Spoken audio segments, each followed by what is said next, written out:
हमारी जिंदगी में कई तरह के लोग आते हैं, कुछ ऐसे जो हमें आगे बढ़ने में मदद करते हैं और कुछ ऐसे जो हमारे रास्ते में कांटे बिछाते हैं। हर मुस्कुराता चेहरा हमेशा सच्चा नहीं होता और हर मीठा बोलने वाला व्यक्ति आपका भला नहीं चाहता।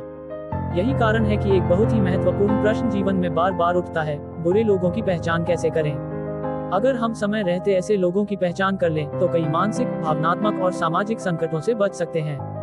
भगवत गीता और महाभारत जैसी महान ग्रंथों में भगवान श्री कृष्ण ने इस विषय पर कई महत्वपूर्ण संकेत दिए हैं। महाभारत की घटनाओं में ही हमें कई ऐसे पात्र मिलते हैं जो बाहर से विनम्र लगते हैं लेकिन अंदर से स्वार्थी, धोखेबाज और षड्यंत्रकारी होते हैं, जैसे शकुनी, कर्ण, दुर्योधन आदि। आइए इस विषय को एक प्रेरणादायक कथा के माध्यम से समझते हैं।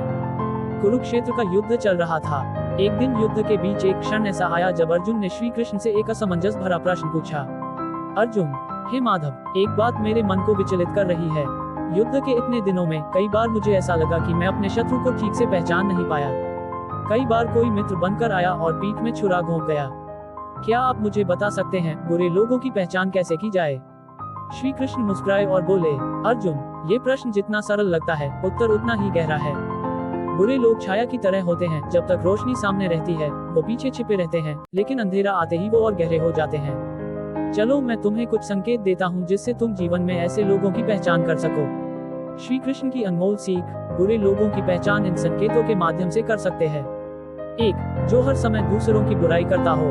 श्री कृष्ण बोले, जो व्यक्ति हमेशा दूसरों की निंदा करता है, उनकी गलतियां ढूंढता है, जान लो कि वह व्यक्ति भीतर से हीन भावना से ग्रस्त है और तुम्हारे विरुद्ध भी विष बो सकता है। उदाहरण, शकुनी हमेशा पांडवों की बुराई करता था, भले ही वे धर्म के पथ पर चलते थे। 2. जो मीठा बोलकर पीछे वार करता है। श्री कृष्ण ने कहा, बुरे लोग सामने तो तुम्हारे लिए मीठे शब्द कहेंगे, लेकिन जैसे ही पीठ फेरोगे वे तुम्हारी आलोचना करेंगे, तुम्हें नीचे गिराने की योजना बनाएंगे। कृष्ण का कथन, सत्य वही है जो पीठ पीछे भी समान रहे। 3. जो स्वार्थ के लिए रिश्ते बनाता और तोड़ता है। श्री कृष्ण ने कहा, जो व्यक्ति केवल अपने लाभ के लिए रिश्ते निभाता है और स्वार्थ पूरा होते ही तुम्हें छोड़ देता है, उससे सावधान रहो। महाभारत का संदर्भ, कर्ण और शकुनी का रिश्ता। शकुनी ने कर्ण को इस्तेमाल किया लेकिन अंत में अपने ही स्वार्थ के लिए उसे त्याग दिया। 4. जो दूसरों की सफलता से जलता हो। श्री कृष्ण ने कहा, जिसे दूसरों की सफलता देखकर जलन हो, वो कभी तुम्हारा भला नहीं चाहता। वो हमेशा तुम्हें नीचे गिराने के अवसर ढूंढेगा। दुर्योधन का उदाहरण, जब पांडवों ने खांडवप्रस्थ को इंद्रप्रस्थ बना दिया तो दुर्योधन की ईर्ष्या और द्वेष ही विनाश का कारण बनी। 5. जो अपमानित कर माफी मांगता है लेकिन फिर वही दोहराता है। यदि कोई बार बार तुम्हें अपमानित करे और फिर माफी मांग ले लेकिन वही व्यवहार दोहराए तो वह केवल अवसरवादी है। श्री कृष्ण ने अर्जुन को कुछ समय बाद एक दूत के साथ एक गांव भेजा, ये कहकर कि वहां के सबसे अच्छे व्यक्ति को खोज कर लाओ। अर्जुन कई गांव वालों से मिला और अंत में एक सज्जन व्यक्ति को लेकर आया। फिर श्री कृष्ण ने वही कार्य भीम को दिया, लेकिन इस बार आदेश था कि गांव का सबसे बुरा व्यक्ति ढूंढ कर लाओ। भीम ने भी कई लोगों से बातचीत की और जो व्यक्ति अर्जुन लेकर आया था वही भीम भी लेकर आया।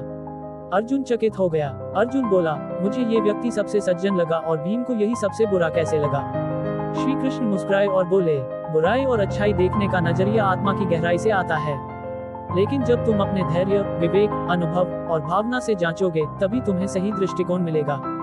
जीवन में बुरे लोगों से कैसे बचें? धैर्य रखें, जल्दबाजी में किसी पर भरोसा न करें। समय के साथ हर व्यक्ति का असली रूप सामने आता है।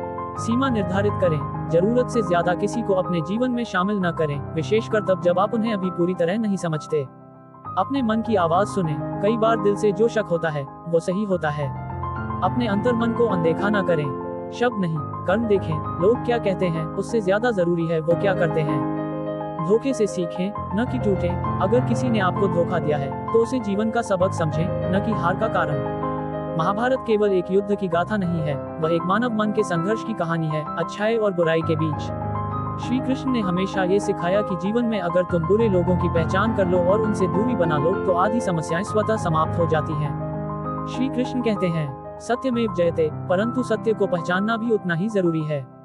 तो अगली बार जब कोई बहुत अधिक मीठा, जरूरत से ज्यादा सहायक या दूसरों की बुराई करने वाला दिखे, थोड़ा रुकिए, सोचिए और पहचानिए, क्योंकि सही समय पर बुरे लोगों को पहचानना जीवन की सबसे बड़ी विजय है।